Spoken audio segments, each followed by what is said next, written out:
আপনি দেখছেন news now, আমরা জানি কোনটা খবর।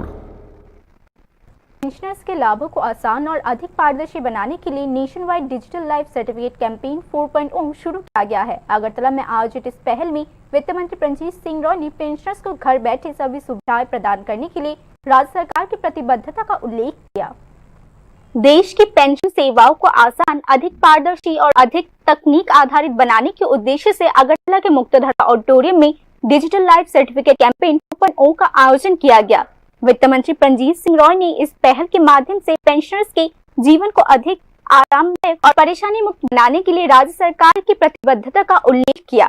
सरकार की प्राथमिकता पेंशन भोगियों को सभी प्रकार की सुविधाएं प्रदान करना है। राज्य सरकार ने यह सुनिश्चित करने की पहल की है कि सभी सेवाओं का समाधान एक ही मंच पर हो। डिजिटल लाइफ सर्टिफिकेट सर्विस को राज्य के प्रत्येक जिले में समान रूप से प्रभावी बनाने के लिए कदम उठाए गए हैं। राज्य सरकार इस मुद्दे को महत्व दे रही है ताकि पेंशन भोगियों को अब कार्यालय में लंबी कतारों में ना खड़े रहना पड़े। वे फोन या कंप्यूटर का उपयोग करके ऑनलाइन अपना लाइफ सर्टिफिकेट जमा कर सके। वित्त मंत्री प्रंजीत सिंह रॉय ने आज के कार्यक्रम में यह बात कही। এই মুহূর্তে যারা রিপোর্ট আমার কাছে আছে 80,019 পেনশনার্স ইন অল ক্যাটাগরি এখনো আমাদের রাজ্যে আজকে পেনশন। তো স্বাভাবিকভাবে আমাদের রাজ্যের মতো যেখানে ছোট্ট 41 লাখ লোকের যে সমাবেশের মধ্যে 80,000 এবং এই পেনশনের সংখ্যাটা একবারে ছোট নয়। স্বাভাবিকভাবে তাদের এই সুযোগ এবং তাদেরকে একটা সঠিক সুযোগ সুবিধা এই আনার যে তাগিদ সরকারের সব রকম ভাবে এটার মধ্যে জোর দিয়েছে এবং অর্থ দপ্তর বলেছেন যে শুধু এটা নয়, আগামী দিনে অর্থ দপ্তরের উদ্যোগে আরো যাতে খুব সঠিকভাবে একই টেবিলে বসে সারা রাজ্যের সবকিছু দেখা যায় সেই ব্যবস্থা অত্যন্ত নিতে যাচ্ছে। তো স্বাভাবিকভাবে পেনশনারদের যদি সুযোগ অসুবিধা এরপরও আজকে পোর্টাল যেখানে মোবাইল অ্যাপের মাধ্যমে যেখানে মানে আজকে ট্রেনিং এটা হওয়ার পরও শুধু এই অল্প সংখ্যক যে পেনশনারদের মধ্যে করলে হবে না, এটা সারা রাজ্যের মধ্যে প্রতিটি ডিস্ট্রিক্টে করতে হবে এবং ডিস্ট্রিক্টে করার পরেও সেই জায়গা তো 100% পেনশনার আসবেন, অনেকে জানবেন কিন্তু এটা আমাদের দায়িত্ব নিতে হবে। এর সঙ্গে যুক্ত করতে হবে অফিসিয়াল যেখানে ট্রেজারি অফিসার থেকে শুরু করে আমাদের টোটাল অর্থ দপ্তরে বাকি সেখানে সব জায়গায় যখন যে জানতে চাইবে তাকে সেভাবে তারকে বোঝাতে হবে। আমি অবশ্যই এই সেমিনারে এখানে উপস্থিত আছেন আমাদের এজি থেকে শুরু করে ব্যাংকার্স যারা বিভিন্ন ব্যাংক থেকে আছেন এবং সকলে এটার সঙ্গে যুক্ত হতে হবে, সকলে সহযোগিতা হাত বাড়াতে হবে।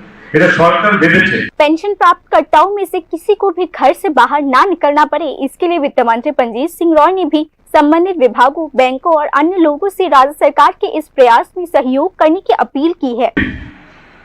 জনগণের কাজে রাজ্যের উন্নয়নে যারা আপনারা সময় দিয়েছেন, দীর্ঘ সময় আপনারা দিয়েছেন মানুষের স্বার্থে, মানুষের জন্য, রাজ্যের জন্য এবং তাদের যাতে কোথাও অসুবিধা না হয় এবং সেই অসুবিধার দায়িত্ব সরকারের এবং সেই দায়িত্ব সরকার পালন করতে বদ্ধপরিকর এবং সেই সঙ্গে আমরা সকল রিলেটেড ডিপার্টমেন্টের আমরা সহযোগিতা চাই যাতে আমরা এই জায়গায় বলতে পারি যে এই রাজ্যের সমস্ত পেনশনার বা অন্যান্য সেক্টর শুধু নট অনলি পেনশনার যে পেনশনারটা আমরা সর্বরকম ভাবে আমরা সুবিধা নিতে পেরেছি, আমরা এই অধিকার পেয়েছি যে আমাকে যেতে হবে না।